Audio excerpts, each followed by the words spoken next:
नमस्कार, आदाब, सत श्री अकाल, राम राम दोस्तों। बड़ी बात में आप सभी का स्वागत है। हरियाणा में एक बार फिर से लोकायुक्त की शक्तियों को लेकर सवाल उठने शुरू हो गए हैं। हरियाणा के लोकायुक्त के पास केवल नाम मात्र की ही शक्तियां हैं। ऐसे में पहले के लोकायुक्त जस्टिस प्रीतम पाल भी अपने कार्यकाल के दौरान कई बार अपनी शक्तियां बढ़ाने की बात कह चुके हैं। अब नए लोकायुक्त जस्टिस NK अग्रवाल भी इसी बात को दोहरा रहे हैं। फिलहाल लोकायुक्त ने अपनी रिपोर्ट की फाइल राज्यपाल के पास भेजी है।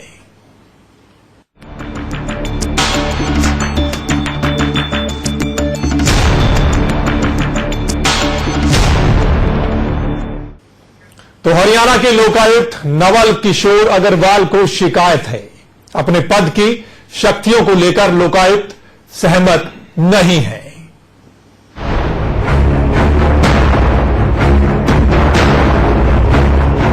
हरियाणा में लोकायुक्त की शक्तियों को लेकर एक बार फिर से विवाद शुरू हो गया है। अपनी शक्तियों को लेकर हरियाणा के पहले लोकायुक्त जस्टिस प्रीतम पाल भी कई बार सरकार से मांग कर चुके थे, लेकिन उनके लोकायुक्त रहते सरकार ने उनकी मांग की तरफ कोई भी ध्यान नहीं दिया। अब हरियाणा के नए लोकायुक्त जस्टिस NK अग्रवाल ने अपने कार्यकाल की 1 साल की रिपोर्ट मंजूरी के लिए राज्यपाल प्रोफेसर कप्तान सिंह सोलंकी को भेजी है। रिपोर्ट में जस्टिस NK अग्रवाल ने लोकायुक्त एक्ट को अधिक मजबूत बनाने और लोकायुक्त को कार्रवाई करने के अधिकार दिए जाने की सिफारिश की है। आपको बता दें कि लोकायुक्त ने अपने रिपोर्ट में हरियाणा के 4 IAS अधिकारियों के खिलाफ अंबाला में मनरेगा घोटाले को लेकर FIR दर्ज करने की सिफारिश के केस का भी हवाला दिया है। लोकायुक्त के फैसले पर 3 माह के भीतर कार्रवाई रिपोर्ट भेजने का प्रावधान है, लेकिन कई केस में अभी तक कोई जवाब विभागाध्यक्षों और सरकार की तरफ से नहीं आया है, जिस पर लोकायुक्त की रिपोर्ट में ऐतराज किया गया है। लोकायुक्त ने अपने कार्यालय में सुविधाएं देने, लोकायुक्त कानून में बदलाव कर उसे अधिक शक्तिशाली बनाने और लोकायुक्त को किसी भी केस में कार्रवाई करने का अधिकार देने के सुझाव भी इस रिपोर्ट में दिए गए हैं। अब देखना होगा कि खुद को जीरो टॉलरेंस नीति पर चलने वाली सरकार का दावा करने वाली हरियाणा की यह सरकार लोकायुक्त को उनकी मांग के अनुसार शक्तियां देगी या फिर ये भी पहले की कांग्रेस सरकार की तरह से काम करेगी। ब्यूरो रिपोर्ट, खबरें अभी तक। हरियाणा में कब से लोकायुक्त की नियुक्ति हुई है और क्या क्या शक्तियां हैं लोकायुक्त के पास, एक रिपोर्ट दिखाते हैं आपको। आज बड़ी बात सिर्फ आज की और कानून की ही करेंगे। कानून क्या कहता है और हो क्या रहा है, इतिहास का जिक्र करने की बजाय थोड़ी आपको जानकारी दे देते हैं। हरियाणा में लोकायुक्त का पद है और इस पद के नाम अनेक शक्तियां हैं जो उस कानून के जरिए इस पद पर बैठे शख्स को मिलती हैं। जिस कानून के जरिए लोकायुक्त कानून बना और हरियाणा में लागू हुआ, दी हरियाणा लोकायुक्त अधिनियम 2002 नाम से हरियाणा में कानून 2003 में लागू हुआ। लागू होने के 8 साल बाद हरियाणा में पहले लोकायुक्त की नियुक्ति हुई और पंजाब हरियाणा हाईकोर्ट के पूर्व जज प्रदेश के पहले लोकायुक्त बने। हरियाणा लोकायुक्त की वेबसाइट पर आप भी देख सकते हैं, एक बड़ा सा लेख लोकायुक्त के बारे में लिखा गया है। कारण भी बताए गए हैं। हरियाणा में लोकायुक्त की नियुक्ति क्यों की जा रही है, क्या जरूरत है और पद पर बैठा व्यक्ति यानी लोकायुक्त के पास क्या क्या अधिकार रहेंगे। भ्रष्टाचार को रोकने में लोकायुक्त किस कदर अहम भूमिका निभाएंगे और कैसे सरकार की मनमानी खत्म हो जाएगी। लोकायुक्त को प्रदेश के तमाम लोक सेवकों से ज्यादा शक्तिशाली भी बताया गया है। यहाँ तक कि लोकायुक्त किसी भी लोक सेवक पर लगे आरोपों की निष्पक्ष जांच कर सकता है। लेकिन हरियाणा में लोकायुक्त को कानून में शक्तियां मिलने के बावजूद कोई भी आजादी नहीं है और ऐसा हम नहीं कह रहे हैं, खुद हरियाणा के लोकायुक्त नवल किशोर अग्रवाल ने ऐसा कहा है। वैसे भी हरियाणा में लोकायुक्त की नियुक्ति के 6 साल बाद ही किसी बड़े मामले को लेकर ना तो सरकार ना ही किसी जांच एजेंसी ने लोकायुक्त की सेवाएं ली है, महज खानापूर्ति ही की गई है। ब्यूरो रिपोर्ट, खबरें अभी तक। तो हरियाणा के लोकायुक्त शक्तियां और मांग रहे हैं। जो एक रिपोर्ट सौंपी गई है राज्यपाल महोदय को, उसमें और शक्तियां मांगने की बात लिखी गई है। आपको याद होगा हमारे देश में एक बहुत बड़ा आंदोलन हुआ था, अन्ना जी का आंदोलन दिल्ली में हुआ था और पूरे देश से सपोर्ट मिला था। लोकपाल के नाम पर भ्रष्टाचार को शक्तियां मांगने की बात लिखी गई है। आपको याद होगा हमारे देश में एक बहुत बड़ा आंदोलन हुआ था, अन्ना जी का आंदोलन दिल्ली में हुआ था और पूरे देश से सपोर्ट मिला था। लोकपाल के नाम पर भ्रष्टाचार को खत्म करने को लेकर वो आंदोलन हुआ था और पूरा देश एकजुट हो गया था। सरकार भी झुक गई थी। कहीं ना कहीं इस देश में लोकपाल होना चाहिए, राज्यों में लोकायुक्त होना चाहिए, सरकार पर नजर रख सके, भ्रष्टाचारियों पर नकेल कस सके। निश्चित तौर पर इस बात को लेकर पूरा देश एकजुट हो गया था। लेकिन उसके बाद क्या हुआ ये आप सब जानते हैं। क्या पावर लोकपाल को है और क्या पावर जो राज्यों के लोकायुक्त हैं उनके पास है। जो हरियाणा के पहले लोकपाल थे जस्टिस प्रीतम पाल जी, वो भी अपने जिस तरीके से शक्तियों की मांग करते रहे और अब फिर जो लोकायुक्त हैं वो फिर शक्तियों की मांग कर रहे हैं। निश्चित तौर पर आज हम इस पर चर्चा करेंगे और इस चर्चा में मेरे साथ जो मेहमान है जस्टिस प्रीतम पाल जी मेरे साथ जुड़ेंगे इस चर्चा में, और मेरे साथ सुखबीर सिंह हुड्डा जी हैं, एडवोकेट हैं, पंजाब एंड हरियाणा हाईकोर्ट के। मेरे साथ कृष्ण ढोल जी हैं, बीजेपी के नेता हैं। मेरे साथ रविंदर ढोल जी हैं, INLD के नेता हैं, और मेरे साथ केवल ढींगरा साहब हैं, कांग्रेस की ओर से। चलिए सबसे पहले सुखबीर हुड्डा जी मैं आपके पास आ जाता हूं, क्योंकि जब बात आती है कि जो जस्टिस प्रीतम पाल जी थे या अब भी जो है वो भी न्यायाधीश थे पहले छत्तीसगढ़ में, क्या लगता है कि ये जो लोकायुक्त शब्द है या लोकपाल जो शब्द है, मान लीजिए कि सिर्फ एक फॉर्मेलिटी बनकर रह गया है हमारे देश में, शक्तियां नाम की चीज इनके पास नहीं है। नहीं, देखिए सौमित्र जी, इसके अंदर मैं आपकी पूरी बात से इसलिए सहमत नहीं हूं कि जहां तक जो भी टेन्योर प्रीतम पाल जी का रहा वो एक पूर्णकालिक लोकायुक्त का मैं उसको कह सकता हूं, क्योंकि उन्होंने ना पावर्स होते हुए भी अपनी पावर्स को अपने आप जो गेन करना होता है, अपनी लिमिट से बाहर जाके जो भी करना होता है, उन्होंने ही हरियाणा के अंदर अगर लोकायुक्त की अगर कोई आइडेंटिटी बनी थी तो वो जस्टिस प्रीतम पाल की उससे बनी थी। उसका एक और रीजन था, मैं आपको बताता हूं कि जब उनको बनाया गया तो इस कंडीशन पर बनाया गया था कि उनको फ्री हैंड दिया जाएगा। उनको रोका भी गया, उन्होंने बिल्कुल फ्री हैंड से काम किया और बड़े साफ सुथरे ढंग से काम किया, और जो उनका रोल था as a watchdog of administration, बिल्कुल कांग्रेस के शासन के अंदर, जो क्योंकि कांग्रेस की सरकार में अपॉइंट हुए थे। हालांकि ये लोकायुक्त का मैं आपको बता दूं, ये 2003 के अंदर INLD सरकार लेके आई थी। हरियाणा के अंदर जो लाया गया था, जो लोकायुक्त का बिल लाया गया था 2003 के अंदर INLD की सरकार लेके आई थी। लेकिन अपॉइंटमेंट हुई कांग्रेस की सरकार में 2013 के अंदर, और उसके बाद क्या कहते हैं जस्टिस प्रीतम पाल जी ने इनको एक तरीके से लोकायुक्त की पहचान बनाई।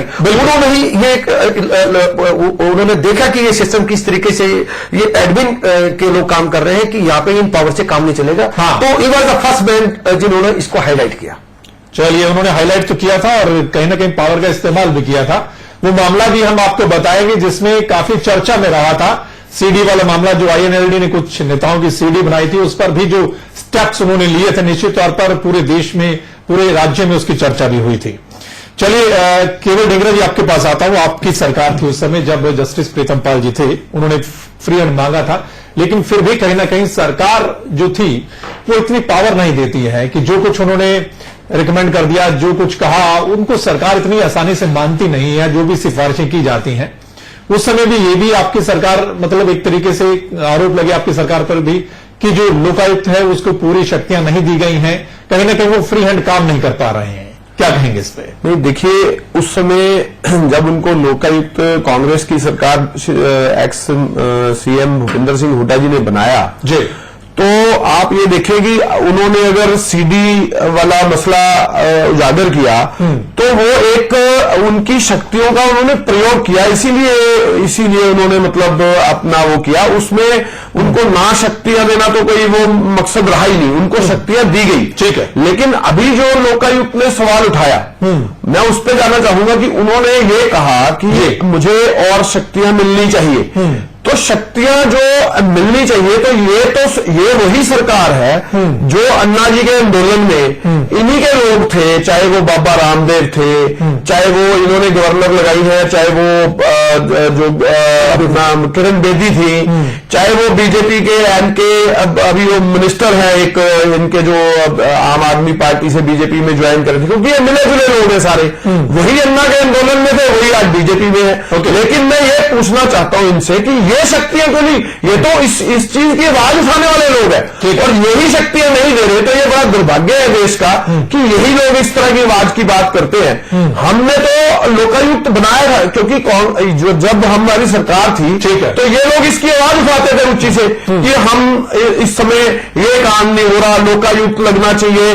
केजरीवाल भी जो है इनके एक तरह से उसकी सारी टीम जो है वो आज बीजेपी में शामिल हो चुकी है, तो ये सभी लोग वो अन्ना की मूवमेंट पे बैठे थे। तो आज इन्हीं से ही सवाल बनता है बेसिकली कि आप लोग अब शक्तियां क्यों नहीं दे रहे, चाहे वो केजरीवाल जी दिल्ली में है वो शक्तियां नहीं देना चाहते, चाहे भाजपा की सरकार है वो शक्तियां नहीं देना चाहती, तो इन्हीं के ऊपर प्रश्न चिन्ह है। हमारे टाइम पे तो हमने लगाया तो उन्होंने कई कुछ निकाला, चाहे सीडी कांड का कुछ हुआ नहीं, चाहे वो फेक थी, चाहे वो कोई अभी तक उसका कोई मामला बना नहीं, क्योंकि वो एक संयोजित तरीके से एक ही आदमी ने सीडियां बनाई और एक ही आदमी ने लॉन्च करवाई और INLD की एक मंशा थी कि कांग्रेस को थोड़ा सा ब्लेम किया जाए क्योंकि वो बहुत अच्छे काम कर रही थी। तो ये सारा मसला जो है अब सीधी सीधी भाजपा के ऊपर आता है कि यही लोग तो कर रहे थे, अब क्यों नहीं उनको शक्तियां देते। चलिए, हमारे साथ जस्टिस प्रीतम पाल जी भी जुड़ गए हैं जिनकी हम चर्चा कर रहे हैं यहां पर कि लीग से हटकर उन्होंने काम किया था और जो भी उनका टेन्योर रहा था उसमें। जस्टिस प्रीतम पाल जी, आपका बहुत बहुत स्वागत है खबरें अभी तक पर। यस सर, आज हम जो चर्चा कर रहे हैं वो चर्चा ये है कि जो हरियाणा के मौजूदा लोकायुक्त हैं NK अग्रवाल जी, उन्होंने जो रिपोर्ट सौंपी है अपनी राज्यपाल साहब को, उसमें कुछ और शक्तियों की मांग भी की है। मैं आपसे जानना चाहता हूं, क्या वाकई में ही जो लोकायुक्त हैं हरियाणा के उनके पास शक्तियां नहीं हैं या उनको और शक्तियों की जरूरत है?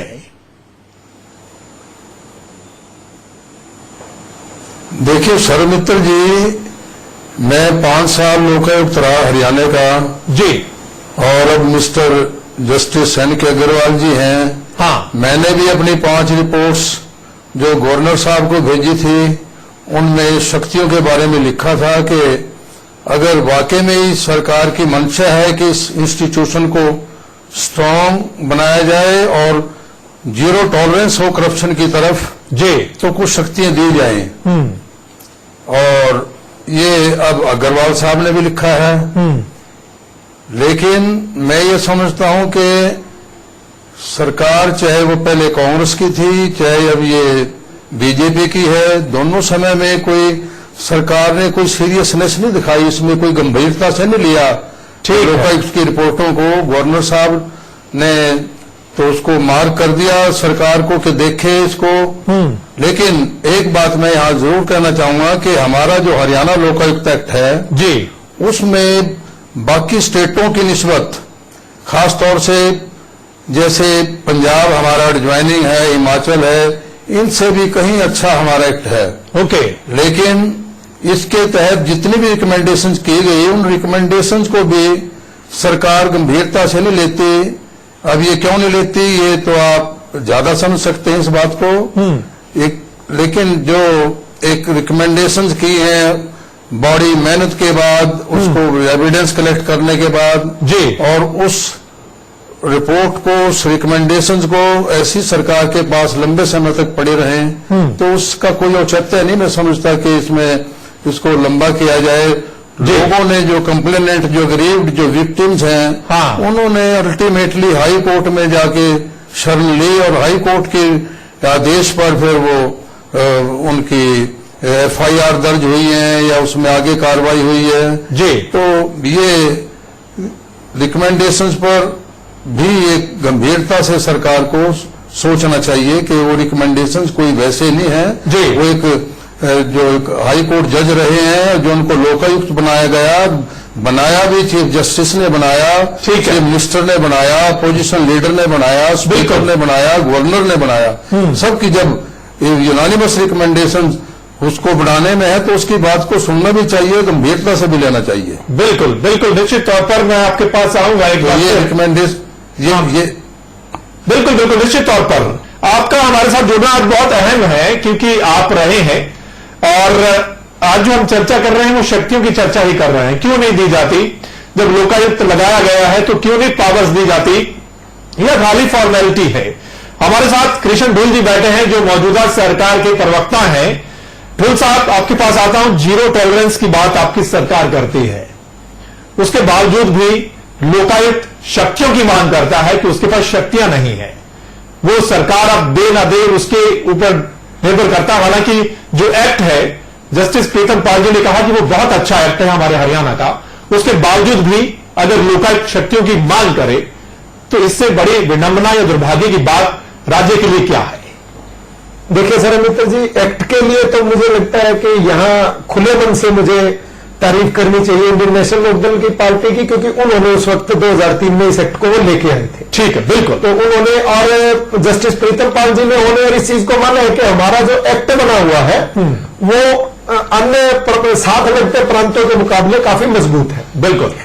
दूसरी एक और बात के लिए मैं अपने केवल भिंदा जी की बात करूंगा कि उन्होंने ये कहा कि हम लोगों ने अन्ना आंदोलन में सहयोग किया, भारतीय जनता पार्टी ने, तो लोकायुक्त और लोकपालों की नियुक्तियां शुरू हुई है, ऐसा उन्होंने अभी अभी चैनल पर अपने बोलने से बताया। तो इसका मतलब यह है कि भारतीय जनता पार्टी ने कांग्रेस को बाध्य किया कि वो लोकायुक्त को लेकर के आए और लोकपाल को लेकर के आए। ठीक है। और जो लोकपाल की नियुक्ति इनके सरकार में हुई, इनकी सरकार 2004 में आ गई थी, उसके बाद ये 2010 में नियुक्ति कर पाए। ठीक है। तो 6 वर्षों तक ये लटकाते रहे अपनी और वो बातों से। और एक और चीज जो चैनल पे अभी प्रीतम पाल जी ने बोली, जस्टिस साहब ने, कि मैंने 5 वर्षों तक लगातार गवर्नर साहब को शक्तियों के बारे में बताया और कहा कि मेरी शक्तियां बढ़नी चाहिए। बिल्कुल। उनकी तरफ से किसी भी रूप में कोई उत्साहजनक बात सामने निकलकर नहीं आई। हमारी सरकार में प्रथम वर्ष में ही उनकी ये रिपोर्ट आई है और इस रिपोर्ट में उन्होंने शक्तियों को मांगा है और निश्चित तौर पर सरकार जिस पारदर्शिता की बात करती है, जिस सच्चाई की और भ्रष्टाचार मुक्त हरियाणा की बात करती है, उसके माध्यम से मैं आपको और हमारे देखने वाली जनता को आश्वस्त करता हूं कि जिस प्रकार की शक्तियां मांगी गई है वो शक्तियां कॉन्स्टिट्यूशनल में अमेंडमेंट होंगी। ऐसा मेरे भाई सुखबीर जी बैठे वकील हैं, उन्होंने बताया कि ऐसा नहीं है कि एकदम उन्होंने शक्तियां मांगी और तत्काल दे दी जाए। कुछ प्रोविजंस है, कुछ आधार है, जिनके बाद हमें लगता है कि हमारी सरकार, मनोहर जी की सरकार, उनको शक्तियां देगी। निश्चित तौर पर शक्तियां देनी चाहिए। और अप्रैल 2016 में नियुक्ति हुई थी एम के अग्रवाल जी साहब की, और अगर 1.25 साल हो गया तो 1.25 साल में सरकार को सोचना चाहिए था। पहली बार उन्होंने रिपोर्ट के अंदर हवाला दिया है, क्योंकि पिछले एक वर्ष की हमारे लोकायुक्त, जो हमने लोकायुक्त नियुक्त किया है, ठीक है, उनकी प्रथम वर्ष की रिपोर्ट में जो उन्होंने सौंपी है उसमें उन्होंने हवाला दिया है। ठीक, इससे पहले हमारी सरकार के पास इस प्रकार की कोई जानकारी या पटल पर नहीं आई। मतलब आपके हिसाब से सरकार सोचेगी और शक्तियां देगी। बिल्कुल बिल्कुल। चलिए, हमारे साथ रविंद्र ढोल साहब हैं, INLD के ओर से हैं। ढोल साहब, आप क्या कहेंगे? निश्चित तौर पर आप भी एक एडवोकेट हैं और साथ में एक नेता भी हैं। आप क्या कहेंगे कि हमारे देश में ये जो प्रथा है, लोकायुक्त वाली या लोकपाल वाली प्रथा है, जिस तरीके से जस्टिस साहब कह रहे थे प्रीतम पाल साहब की, क्या फायदा? अगर शक्तियां नहीं उनके पास तो फिर उनको लगाने का फायदा क्या है?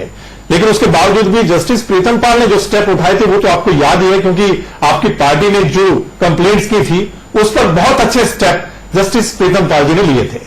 देखिए सौमित्र जी, सबसे पहले तो मैं आदर्श पुरुष के रूप में बैठे हुए ऑनरेबल जस्टिस प्रीतम पाल जी, उनके बोलने के बाद में मेरे बोलने का कोई मतलब बनता नहीं है, उन्होंने जो बताया जी। लेकिन कुछ चीजों को जो मैं बता देना चाहता हूं जो कि स्पष्ट नहीं की गई है। पहली बात तो जो है, भाजपा के मित्र ने कहा कि इससे पहले हमारे पटल पे कोई भी जो है रिपोर्ट नहीं आई, तो शायद उन्होंने जो है आदरणीय जस्टिस प्रीतम पाल जी की बात को अच्छी तरह सुना नहीं। इन्होंने अपने टेन्योर में 5 रिपोर्ट दी, 5 एनुअल। पिछले साल भी ये रिपोर्ट आई थी जब आदरणीय जज साहब जब रिटायर हुए पिछले साल जनवरी में, उन्होंने रिटायरमेंट से पहले एक सरकार को रिपोर्ट सौंपी थी। ठीक है, उस रिपोर्ट के ऊपर मैं आपको बताता हूं, क्योंकि निजी एक्सपीरियंस से बताता हूं। मेरे पिताजी ने इस मामले को विधानसभा के अंदर उठाया, मुख्यमंत्री जी के सामने रखा कि आदरणीय जज साहब ने शक्तियों की मांग की है, आपकी सरकार इसके बारे में क्या करना चाहती है। पिछले साल जो है इसके ऊपर आश्वासन दिया गया था सदन के अंदर कि हमारी सरकार इनके ऊपर जो है कार्रवाई करेगी। पूरा 1.25 साल उस बात को बीत चुका है। पहले तो इस बात को करेक्ट कर ले कि इनके पास में पहले कोई रिपोर्ट नहीं आई है। जहां तक बात कांग्रेस की है, मैं आपको बता रहा हूं 2003 में जब ये एक्ट बना था उसके बाद में हरियाणा के प्रथम लोकायुक्त में आपको करेक्ट कर देता हूं, जस्टिस ऑनरेबल जस्टिस एन के सूद थे। ठीक है। तो उनके बनने के बाद में भी, और मैं आपको बता देता हूं जितनी भी रिपोर्ट्स आई हैं, रिपोर्ट्स रिकमेंडेटरी नेचर है। मैं आपको बता देता हूं किसी भी प्रकार का एक्ट के अंदर कोई अमेंडमेंट नहीं किया गया, ना ही कोई पावर दी गई। अब पावर किस प्रकार की मांग रहे हैं आप देखिए, जिस तरह आदरणीय जज साहब ने कहा कि रिकमेंडेशन मैंने दी है। रिकमेंडेशन के बाद में यदि एक कंप्लेनेंट को हाईकोर्ट जाना पड़े, वो रिकमेंडेशन की जगह उसको डायरेक्टरी पावर क्यों नहीं दी जाती है? जब इन्होंने अपनी तरफ से साइन कर दिया तो उसके बाद में तुरंत एफआईआर रजिस्टर होनी चाहिए। मामला वहां पर क्यों जाता है? या तो सरकार ये चाहती है कि लोकायुक्त का जो पद है वो रिकमेंडेशन की जगह उसको डायरेक्टरी पावर क्यों नहीं दी जाती है? जब इन्होंने अपनी तरफ से साइन कर दिया तो उसके बाद में तुरंत एफआईआर रजिस्टर होनी चाहिए। मामला वहां पर क्यों जाता है? या तो सरकार ये चाहती है कि लोकायुक्त का जो पद है वो इतना संजीदा रहे कि हमें पहले उसे चेक करना होगा, क्रॉस वेरीफाई करना होगा। तो कृपया करके इस प्रकार की बात नहीं, जिस प्रकार का टेन्योर पिछला रहा है आदरणीय जज साहब का, उससे हमने सारे हरियाणा में देखा है कि आपने किस प्रकार अपनी पावर्स को एक्सरसाइज करके, अब आपके पास में ऑफिस नहीं है, आपके पास गुड़गांव में ऑफिस नहीं है, आपके पास कुरुक्षेत्र ऑफिस नहीं है, लेकिन आप फिर भी जाते हैं, जितना भी आप जा सकते हैं। लेकिन स्टाफ की कितनी कमी है आप ये देखिए ना, उनके पास में कितना स्टाफ है? क्या उनके पास में हरियाणा में अलग अलग जगह पर स्टाफ उपलब्ध है? क्या उनके पास में रीडिंग की पावर है? नहीं है। क्या वो डायरेक्टरी पावर है? नहीं है। तो रिकमेंडेशन के बेस पे कितना करवा पाएंगे हम? चलिए ना, वही तो हम चर्चा कर रहे हैं कि अगर पावर नहीं है, स्टाफ नहीं है, तो फिर क्या करेगा लोकायुक्त? लेकिन उसके बावजूद भी जस्टिस प्रीतम पाल जी ने बहुत कुछ किया और हरियाणा की जनता आज भी याद करती है और नेता लोग भी याद करते हैं निश्चित तौर पर। सुखबीर हुड्डा जी, मैं आपके पास आता हूं। जो लोकायुक्त होता है उसके पास पावर नहीं है, जो सिफारिश करता है उसके बाद जो अभियुक्त मतलब जो भी पीड़ित व्यक्ति होता है वो फिर कोर्ट में चला जाता है। मतलब कुल मिला के फिर क्या फायदा है लोकायुक्त साहब का? फिर सारे अगर वहां पर कुछ होना नहीं है, सुनवाई नहीं होनी है, और अगर सुनवाई अगर कोर्ट में ही जाकर होनी है तो फिर क्या मतलब क्या करेगा पीड़ित? उसको पहले कंप्लेंट करने का भी क्या फायदा अगर वहां पर इतना समय ही बर्बाद होना है? सरोमित्र जी, पहले तो मेरे ख्याल से जहां तक हरियाणा की जो 2 करोड़ की जो पॉपुलेशन है, अगर आप उसके अंदर आप ये भी देखिए, अवेयरनेस नाम की चीज भी नहीं है। कम से कम जहां पे लोकायुक्त जिस स्टेट के अंदर है, कम से कम हर डिस्ट्रिक्ट हेडक्वार्टर पे लोगों को पता होना चाहिए। अगर आपकी सुनाई नहीं है तो कम से कम यह होना चाहिए। मैं अभी भी ये कह रहा हूं कि ऑन द रिकॉर्ड आपको कह रहा हूं कि हमारे सम्मानीय आदरणीय क्या कहते हैं प्रीतम सर जी है बैठे, उनको सुन रहे हैं हम। उन्होंने, मैंने खुद फॉलो किया उनको, वो कितनी जगह गए, कितनी जगह उन्होंने लेक्चर्स दिया, कितनी अवेयरनेस लेके आए, तब जाके कुछ लोगों को मालूम पड़ा है। उसके बाद थोड़ा बहुत मीडिया ने भी जाकर उसको कवरेज किया, जैसे आज आप बिल्कुल कि अदरवाइज फिर मैं आपको बता रहा हूं कि क्योंकि एक ही हेडक्वार्टर है, वो भी चंडीगढ़ बेस्ड है। अभी तक लोगों को ये नहीं मालूम लोकायुक्त क्या चीज है, उसकी क्या पावर्स है, क्या एक्सरसाइज कर सकते हैं। फर्स्ट ऑफ ऑल मेरी तो एक हम्बल रिक्वेस्ट है कि गवर्नमेंट ऑफ हरियाणा से, वो किसी भी पार्टी की सरकार हो, कि पहले वो अवेयरनेस लेके आए। अवेयरनेस आने के बाद उसके बाद पावर एक्सरसाइज करने की बात आती है। और मेरे ख्याल से जस्टिस साहब ने बहुत अच्छे सजेशन दिए, बहुत शानदार इनका टेन्योर रहा।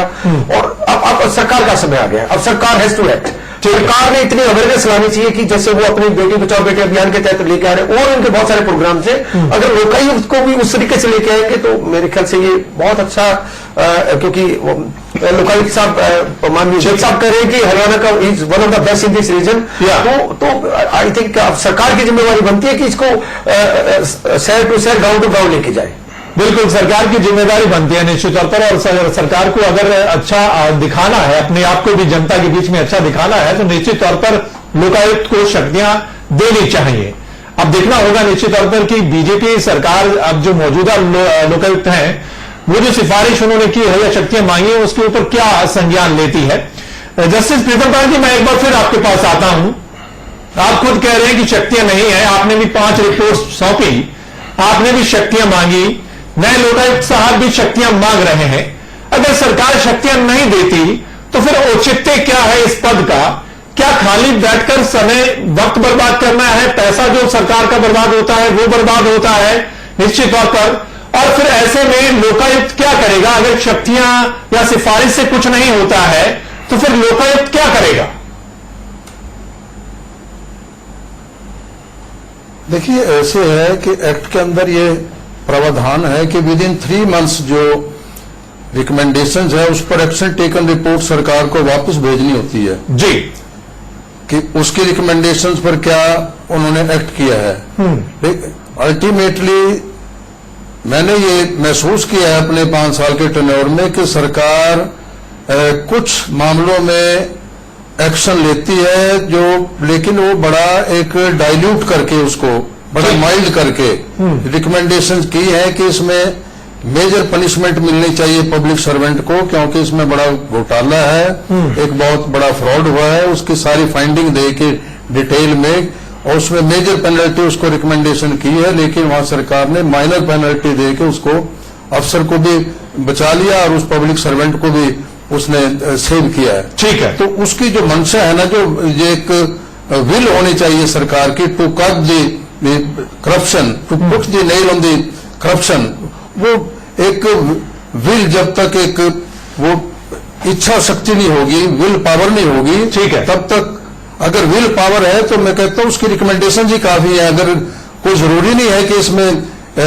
जरूरी के कोई उसकी शक्तियां बढ़ाई जाएं जी, लेकिन जो शक्तियां आपने दी हैं जिन पर उसने, उन्हीं पर रिकमेंडेशन पर आप एक्ट अपॉन करो, इसी से मंशा का पता लगता है। मैंने तो इस सरकार में भी 2 रिपोर्टें भेजी हैं, पिछली सरकार में भी 4-5 रिपोर्टें भेजी हैं, लेकिन सेंट्रल एक्ट का भी हवाला दिया है कि 2013 में एक लोकपाल एक्ट बनाया, सेंट्रल एक्ट। हाँ बिल्कुल। और उसमें कई प्रोविजन बहुत अच्छे दिए हैं। हाँ। कि जो इन्वेस्टिगेटिंग एजेंसी है, प्रोसिक्यूशन एजेंसी है, वो भी लोकपाल के अंडर, लोकायुक्त के अंडर होनी चाहिए जी।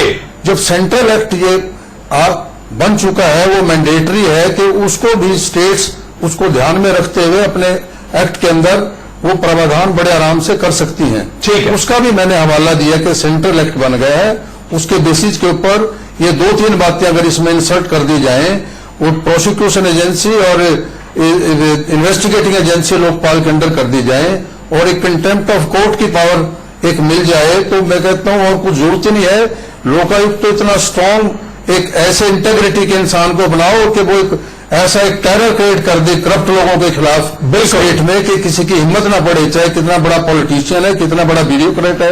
लेकिन ये 2-3 पावर अगर हो जाए तो मैं समझता हूं कि जब उसके ऊपर एक्शन हो जाएगा तो बाकी अपने आप ही एक गंभीरता से बात लेंगे और कोई सोच भी नहीं सकेगा कि कोई स्कैम करे और कोई हजारों करोड़ के घोटाले करे। ये सब इसमें जो है ना, जब तक पॉलिटिशियन और ब्यूरोक्रेट्स का जब तक वो मिल जाते हैं, और वो क्या करप्शन कौन खत्म करेगा जब ठीक है उसके बिल्कुल दोनों लोग आपस में मिलकर इस तरह के बड़े बड़े घोटाले हमने सामने पेश किए। 10,600 करोड़ रुपए का वैट का घोटाला, हाँ बिल्कुल हजारों पेज की रिपोर्ट दी है, लेकिन वो आज तक ऐसे ही धूल चाट रही हैं फाइलें। तो मैं ये समझता हूं कि अगर इस इंस्टीट्यूशन को वाकई में सरकार की मंशा है कि कुछ किया जाए तो वो शक्तियां दे दे 2-3, वो अपने आप ही जरूरत ही नहीं पड़ेगी। जब कंटेम्प्ट ऑफ कोर्ट का प्रोविजन होगा तो अपने आप ही उसकी हाई कोर्ट भी जाने की जरूरत नहीं पड़ेगी। बिल्कुल निश्चित तौर पर मेरा कहना यह है कि जब तक इसको करप्शन को वाकई नहीं खत्म करना है तो इसको शक्तियां देनी जरूरी है।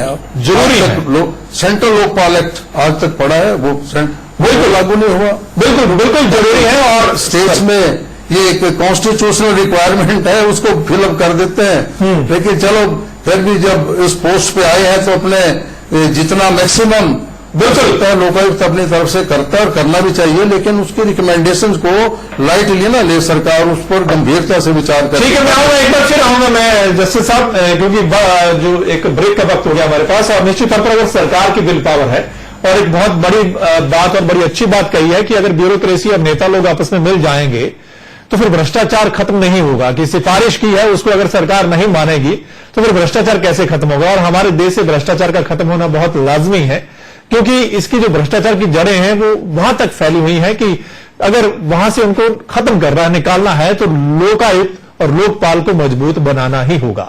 यहां एक छोटा सा ब्रेक, जल्द वापस लौटता हूं।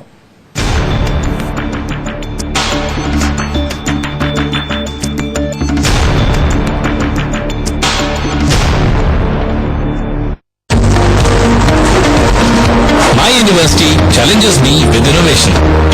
My university makes me rub shoulder with the corporates. My university connects me to the world. My university thinks about my career. My university is highly ranked.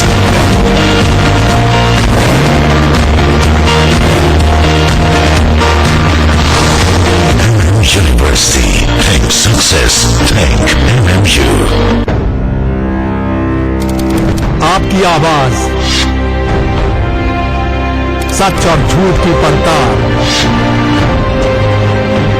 हर हरकत पर नजर, कुछ नहीं छिपेगा।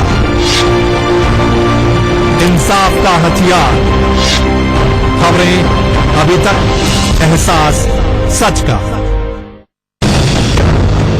हिमाचल में सरकार और विपक्ष में जंग जारी है सियासतदानों की घोषणाबाजी। सियासी मैदान में कैसी हो रही है बयानबाजी। सरकार के काम से जनता कितनी है राजी। देखिए हिमाचल की हर खबर दिन भर, सिर्फ खबरें अभी तक पर।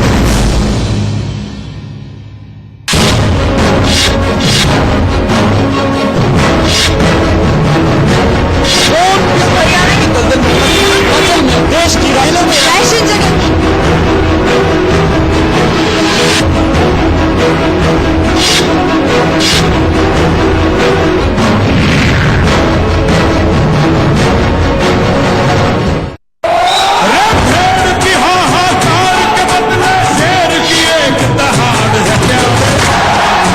आ रही हूं मैं सबसे दमदार डिबेट शो लेकर,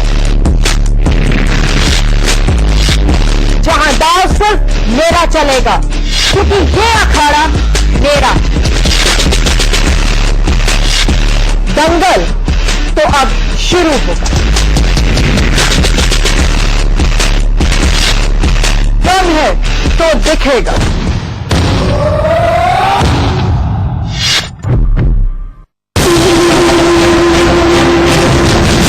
इस मुद्दे को लेकर सियासत में मचा है बवाल। शहर और गांव के क्या है हाल, विकास की कितनी तेज है चाल। हरियाणा की हर बड़ी खबर पर खबरें अभी तक, दिन भर।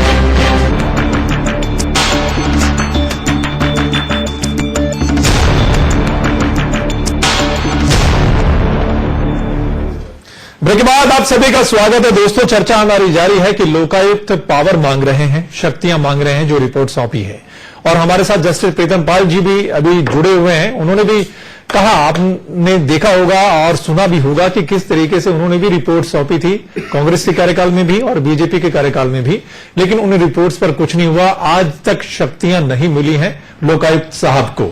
केवल डिगरा जी, मैं आपके पास आता हूं। आपकी सरकार में थे जस्टिस प्रीतम पाल जी और कई रिपोर्ट्स आपकी सरकार में भी सौंपी गई। ना तो आपकी सरकार ने बात सुनी और ना बीजेपी सरकार ने, क्या कहेंगे?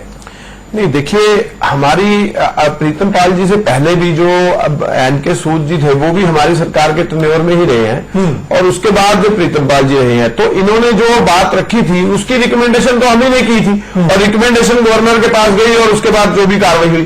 अब जहां तक काम करने की बात है, जो कार्रवाई करने की बात है, हमने अगर नहीं की, आप ये कहते हैं कि हमने कार्रवाई नहीं की, वो तो प्रीतम पाल जी ने करनी थी और वो हम कहते हैं कि हमने नहीं करी। तो बीजेपी की सरकार तो इस बात के लिए जोर जोर से आवाज मार के और धरने पे बैठ के, और इन्हीं के लोग जो अन्ना जी के आंदोलन में इनके साथ मिले हुए, आज देखे रामदेव जी कहां हैं? रामदेव जी इन्हीं के गोद में बैठे हैं। वीके सिंह जी भी इनकी गोद में बैठे हैं। किरण बेदी जी भी इनके गोद में गवर्नर बैठे हुए हैं। आपने वो पूछना चाहिए, इनका जवाब नहीं देते क्योंकि ये लोग झूठे हैं। आपको ये बताना चाहता हूं कि जो अब पुरानी शक्तियों के गाने गा रहे थे अभी भी, और गाने गा के पुराने गाने सुनाने शुरू कर देते हैं कि हमारी सरकार में ये हुआ। अरे हमने तो लगाए थे लोकपाल भी, तब भी लगे हुए थे, अब भी लगे हुए हैं। लगाने का फायदा क्या? अगर शक्तियां नहीं देंगे तो लगाने का फायदा क्या?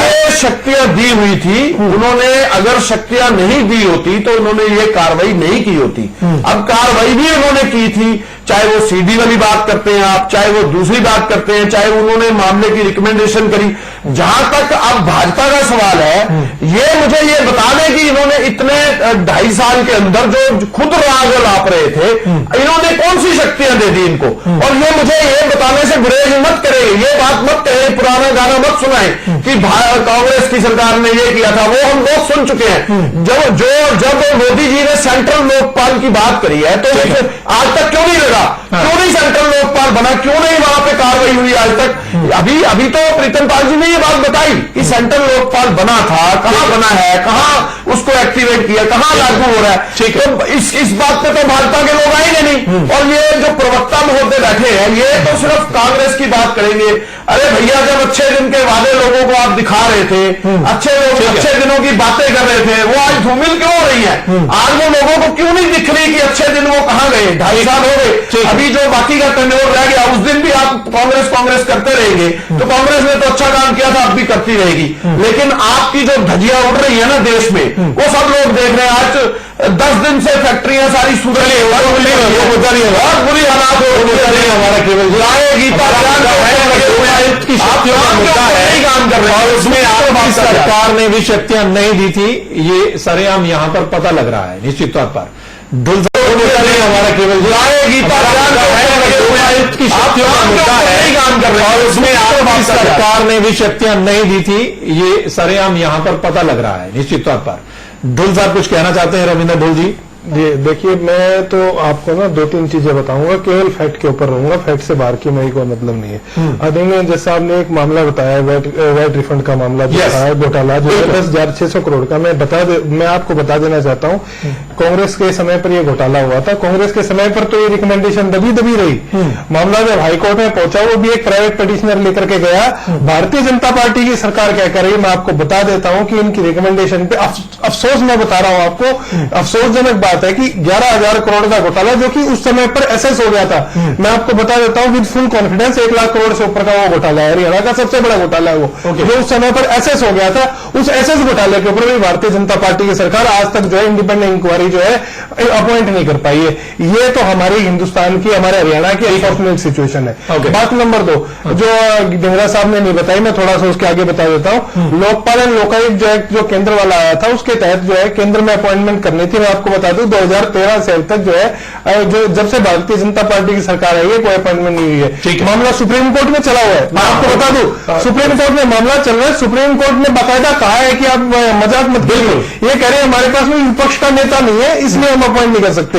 इस प्रकार के सिली और बेकार के एक्सक्यूज दे करके यदि भारतीय जनता पार्टी ये चाहती है कि इतने बड़े इंस्टीट्यूशन को खत्म कर दे, तो मैं कतई भी इनके साथ में नहीं। और गुजरात में भी यही किया इन्होंने। गुजरात के अंदर भी मोदी जी ने अपने कार्यकाल के अंदर कोई लोकायुक्त को नहीं लगाया। चलिए कृष्ण ढोल जी आपके पास आ जाता हूं। निश्चित तौर पर आपने सुन लिया, आप कह रहे थे कि ये पहली रिपोर्ट है, लेकिन उससे पहले जस्टिस प्रीतम पाल जी भी 2 रिपोर्ट आपकी सरकार को सौंप चुके हैं। ऐसा नहीं कह सकते कि ये पहली रिपोर्ट सौंपी गई है।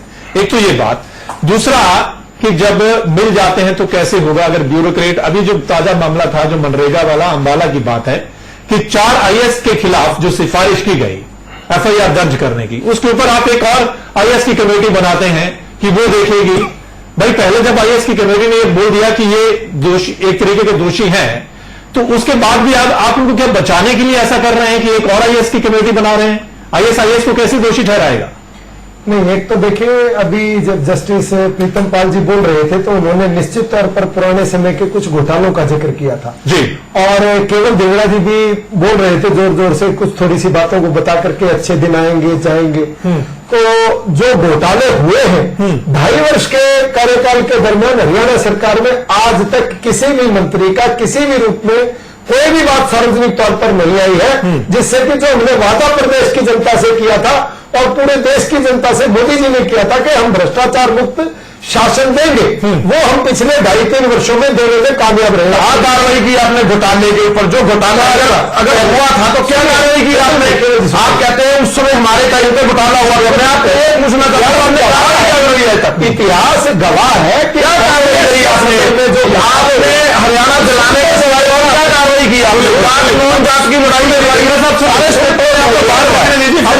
करिए ना कि पूरे देश की जनता ने जनादेश इसलिए दिया था कि वो भ्रष्टाचार से आगे जा चुकी थी। इसलिए इनके पास नेता विपक्ष का पद नहीं रहा था लोकसभा में। ऐसा पहली बार हुआ आजाद हिंदुस्तान के बाद। ये सोचने की बात, इनको अभी तक ये समझ नहीं आ रहा कि क्या गड़बड़ हुई है। और दूसरी बात जहां तक मैं कहता हूं, ये गर्व से कह रहे हम कि 2.5-3 वर्षों में जो हमारा 2.5 वर्ष का शासन हुआ है, यहाँ 2.25 का हो, उसमें एक भी मामला अभी तक विपक्ष के पास नहीं आ पाया है। लेकिन जो वैट घोटाले वाली बात जो रविंद्र ढोल जी कह रहे हैं कि उस पर भी आपकी सरकार ने कुछ नहीं किया, हाईकोर्ट के लगातार निकाल कर रही है, और जो मारा कर रहे हैं इन्वेस्टिगेशन के लिए, ये भी अनफॉर्चुनेट सिचुएशन बता रहा हूं आपको। और जो आपने कहा कि 4 अधिकारियों के विरुद्ध FIR की अनुशंसा की गई थी लोकायुक्त के माध्यम से, उसमें उनकी एक अपील आई थी कि हमें अंतिम मौका दिया जाए। उस अपील को इनकार नहीं किया गया, दरकिनार नहीं किया गया किसी भी रूप में। और ये चीज तय है कि किसी भी रूप में कोई भी व्यक्ति भ्रष्टाचार करेगा, प्रतिदिन आप अगर देखेंगे विजिलेंस के माध्यम से कम 5 व्यक्ति प्रतिदिन विजिलेंस के माध्यम से हरियाणा सरकार पकड़ती है। तो बिल्कुल भ्रष्टाचार मुक्त, पारदर्शित और भाई भतीजावाद से मुक्त, चाहे वो हमने सरकारी नौकरियां हैं उसमें हमने दिया है, चाहे हमने बड़े बड़े जो 15 साल गुजरात में लोकायुक्त लगाया नहीं, हरियाणा सरकार ने लगाया नहीं, झूठ बोल भूपेंद्र सिंह हुड्डा का भी देखिए, जहां तक घोटाले की बात है ना, माननीय जज साहब, देखिए प्रीतम पाल जी जो एक बहुत ही प्रख्यात और विख्यात जो हमारे जज रहे और लोकायुक्त भी रहे हैं, इन्होंने जो वैट घोटाला जिस तरीके से वो किया था और जिस तरीके से मीडिया ने भी उसको हाथों हाथ लिया था, लेकिन मुझे नहीं समझ में आ रहा कि वो आज कहां पे स्टैंड कर रहे हैं। स्टैंड करता, हाँ, वो कांग्रेस भी थी, आज बीजेपी भी है, वो अधिकारी कहाँ है, कौन है, किसके ऊपर केस होना है, कौन उसको करेगा, कहां से भरपाई होगी। लेकिन वो एक प्रदेश के लिए सरकारें जो भी नहीं हो, लेकिन उसके मेरी आपसे विनती है कि उसके ऊपर मेरे ख्याल से माननीय जज साहब का उसके ऊपर कमेंट जरूर लिया जाए। बिल्कुल, जस्टिस प्रीतम पाल जी एक बार फिर आपके पास आते हैं, उस पे क्या स्टेटस रिपोर्ट रही थी जब आप रिटायर हुए थे, और अभी क्या लगता है आपको कि ना तो कांग्रेस सरकार ने उस पर कुछ किया है और ना ही मौजूदा बीजेपी सरकार ने उस पर कुछ किया है?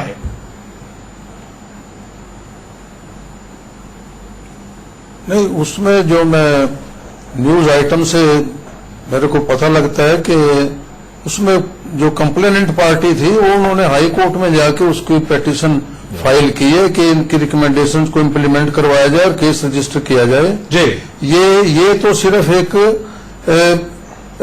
10,618 करोड़ का तो अपेरेंटली मैंने ये दिया था कि एक्साइज टैक्सेशन डिपार्टमेंट के लोग और ये इसमें जो डेवलपर्स बिल्डर्स इनकी मिली भगत से हुआ है, और इसमें अगर इसकी थोड़ा अगर FIR करके इन्वेस्टिगेशन की जाएगी तो ये 10,000 का करोड़ का नहीं, कहीं 50,000 करोड़ से भी ऊपर जाएगा इसका, अगर प्रॉपरली इसकी कोई एक इंटेग्रिटी की मैंने लिखा था कि it should be got investigated by an officer having an impeccable integrity, कि जिसकी कोई उसकी ईमानदारी पर कोई चिन्ह ना हो, ऐसे लोगों से इसकी FIR दर्ज करके इन्वेस्टिगेशन कराई जाए। ठीक है, लेकिन वो अभी मैटर हाई कोर्ट में पेंडिंग है, मुझे स्टेटस रिपोर्ट का तो नहीं पता क्या है, लेकिन ये है कि उसमें कोई अब तक कोई ठीक ढंग से कोई वो एक्शन नहीं हुआ सरकार की तरफ से, ऐसा मैं महसूस करता हूं। ठीक है सर, हम दोबारा फिर आपके पास आएंगे।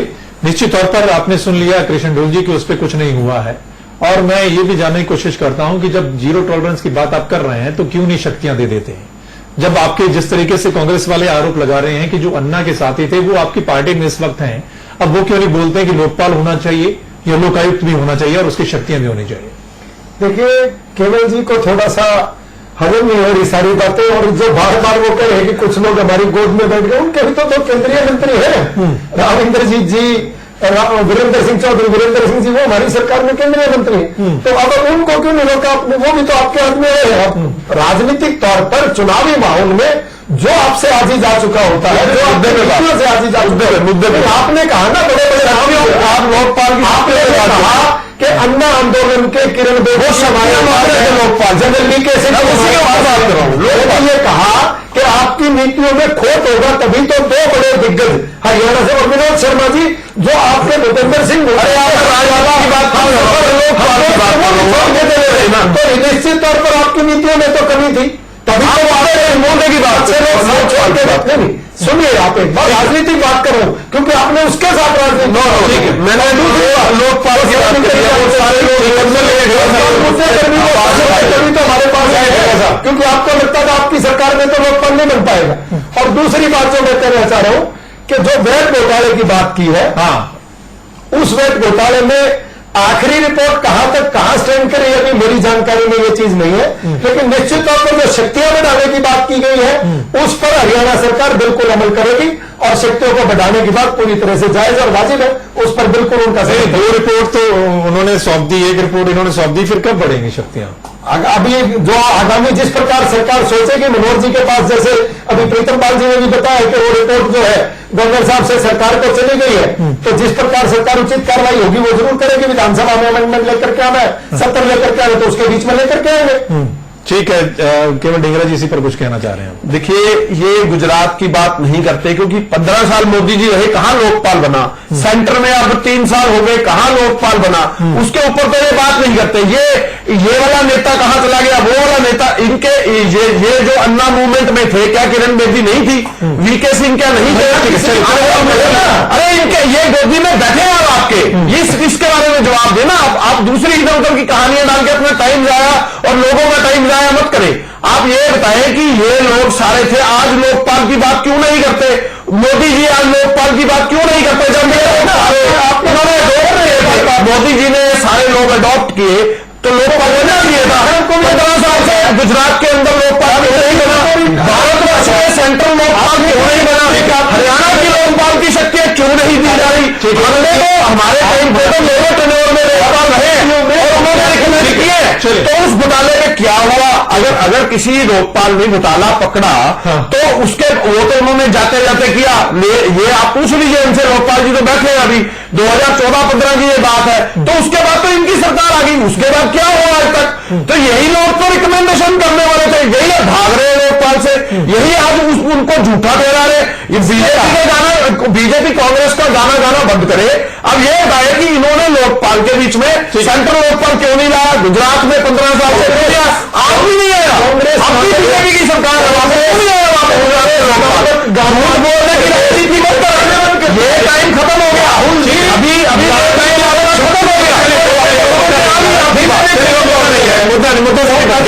कांग्रेस का जो गाना गाने की बात केवल ढींगरा जी भारतीय जनता पार्टी को कर रहे हैं, तो भारतीय जनता पार्टी के पास इतना समय नहीं है कांग्रेस का गाना गाए। अरे अभी भी सवाल आपने एक ही बात का वर्णन कर दिया, और राहुल जी के पास समय नहीं है। अरे राहुल जी को छोड़ो, राहुल जी आपको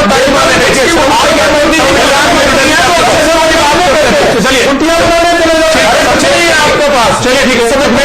सौमित्र जी, कुछ जगह पे जहां तक मेरा अपना मानना है या सोचना है, कुछ सरकारें जो लोकायुक्त जिस तरीके से उसका चुनाव करती है या थोपती है या जिस तरीके से सिलेक्ट करती है, आप हरियाणा का एग्जांपल ले लीजिए, जो एट प्रेजेंट लोकायुक्त साहब है, उसको लीडर ऑफ अपोजिशन उसके ऊपर एग्रीड नहीं थे, क्योंकि कुछ रीजन जैसे रहते हैं कि पॉलिटिकली इस तरीके से हो जाता तो पॉलिटिकल कंपल्सेस भी रहते हैं। जहां तक जस्टिस प्रीतम पाल जी का है, उनका एक कद, उनका जो हरियाणा का अपना नॉलेज और जिस स्टेट से आते थे, उनकी जो अपनी पकड़ थी, जो इनका विजन था ना, अगर उनको कंपैरिजन के हिसाब से ना हम देखें तो देखिए जस्टिस प्रीतम पाल जी तो अपनी जो इन्होंने पहचान बनाकर जहां पे छोड़ के गए थे, ठीक है, इस सरकार में हम उम्मीद कर रहे थे कि वो पहचान और आगे बढ़ेगी। लेकिन इसके अंदर क्या होता है कि लीडर ऑफ अपोजिशन इसमें सहमत नहीं हो पाते हैं, फिर भी वो माननीय लोकायुक्त साहब की अपॉइंटमेंट हो जाती है, तो उससे कुछ लोगों में हल्का ये गया कि भी कहीं ऐसा ना हो कि लेकिन फिर भी लोकायुक्त साहब ने आप दिखाना स्टार्ट कर दिया है कि नहीं, I need more powers so that कि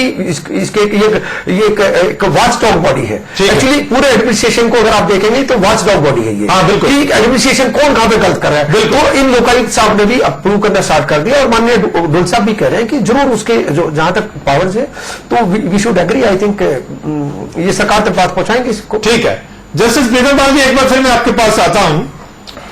एक तो मैं आपसे यह जानने की कोशिश करता हूं कि शक्तियां क्यों नहीं देती सरकार, क्यों नहीं दी जा रही? अपनी भी इतनी रिपोर्ट सौंप दी, मौजूदा जो है लोकायुक्त उन्होंने भी रिपोर्ट सौंपी है। मैं इसके पीछे लॉजिक जानना चाहता हूं सरकार का, कि क्या सिर्फ भ्रष्टाचार को लेकर ही या नेताओं के दबाव में ही ये शक्तियां नहीं सौंपी जाती।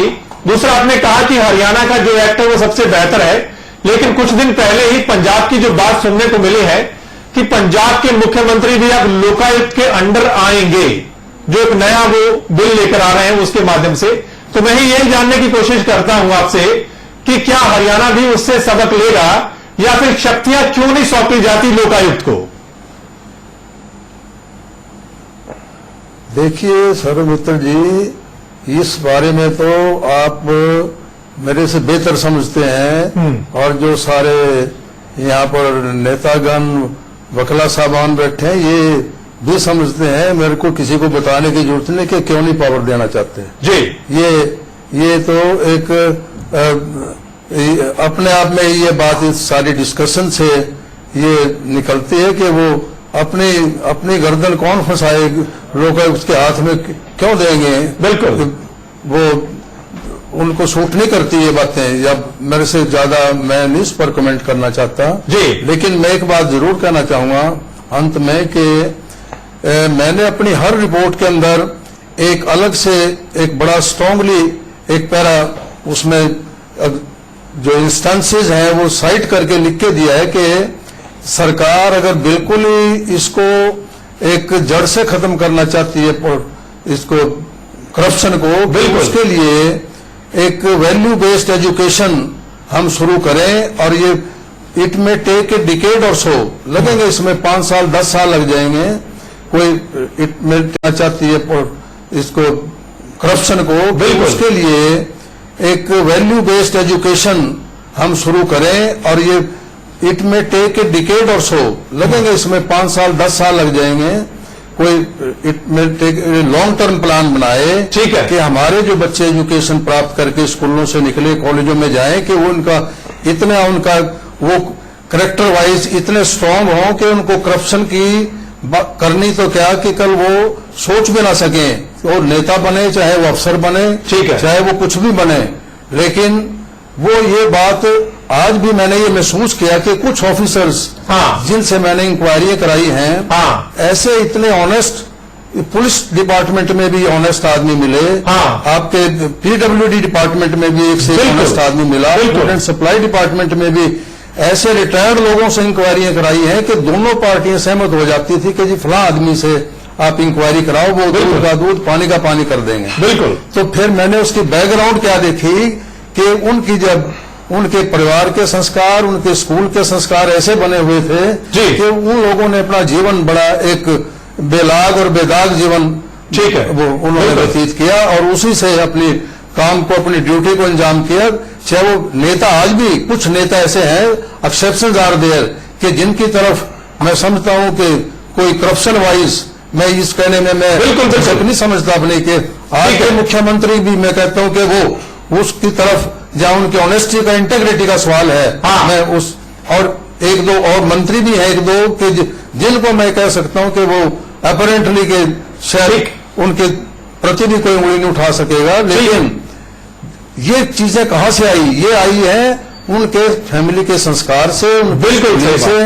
तो हम उसकी तरफ भी सरकार को मैं लिखता रहा कि इसमें मॉरल वैल्यू बेस्ड एजुकेशन इतनी स्ट्रांग हो, प्राइमरी क्लासेस से और स्कूलिंग 10वीं तक के बिल्कुल बच्चों के स्ट्रांग करेक्टर बन जाए कि ये देश से हमेशा हमेशा के लिए हमारी जो पहली जो हमारी हेरिटेज थी हम उसे रिवाइव करें और एक करप्शन फ्री सोसाइटी बने, करप्शन फ्री एडमिनिस्ट्रेशन बने। बिल्कुल, उसके लिए ये पावर और शक्तियां तो है ही, लेकिन एजुकेशन की तरफ, शिक्षा की तरफ मैकाले की शिक्षा छोड़कर एक अपनी जो पुरानी संस्कृति थी हमारी भारतीय, जो ऑनेस्टी की, ईमानदारी के जिससे संस्कार बने और वो कल अफसर बनेंगे, नेता बनेंगे, सारी तो जड़ जो है ना वहां से शुद्ध। बिल्कुल जैसे साहब, बिल्कुल निश्चित तौर पर आज ऐसे स्ट्रॉन्ग कैरेक्टर्स की जरूरत है और भ्रष्टाचार रूपी जो दानव है उसने हमारे देश को खोखला कर दिया है। निश्चित तौर पर हर विभाग में कुछ अच्छे लोग हैं लेकिन कुछ भ्रष्टाचारी लोग भी हैं। उन लोगों को सामने लाने की जरूरत है और उनको ना सिर्फ सामने लाने की जरूरत है, उनको सजा देने की भी जरूरत है, जिसके लिए लोकपाल या लोकायुक्त को ताकत देनी ही चाहिए और सभी सरकारों को सोचना ही चाहिए। आज क्यों कहा जाता है कि सिर्फ एक दो नेता ही कुछ ऐसे स्ट्रॉन्ग कैरेक्टर हैं? क्यों कहा जाता है? क्योंकि हमारा समाज या हमारा देश में कुछ लोग ही ऐसे हो गए हैं जिसकी वजह से हमारा देश भी बदनाम है और हमारा समाज भी बदनाम है, और जो नौकरी पेशा करने वाले लोग हैं वो भी बदनाम है। निश्चित तौर पर सभी को आगे आना पड़ेगा, चाहे सरकार कोई सी भी है, और लोकायुक्त को पावर देनी पड़ेगी। सभी मेहमानों का बहुत बहुत शुक्रिया इस खास चर्चा में शामिल होने के लिए। जस्टिस प्रीतम पाल जी, आपका भी बहुत बहुत शुक्रिया इस चर्चा में समय देने के लिए। आज इस खास चर्चा में इतना ही, लेकिन आप बने रहें खबरें अभी तक के साथ।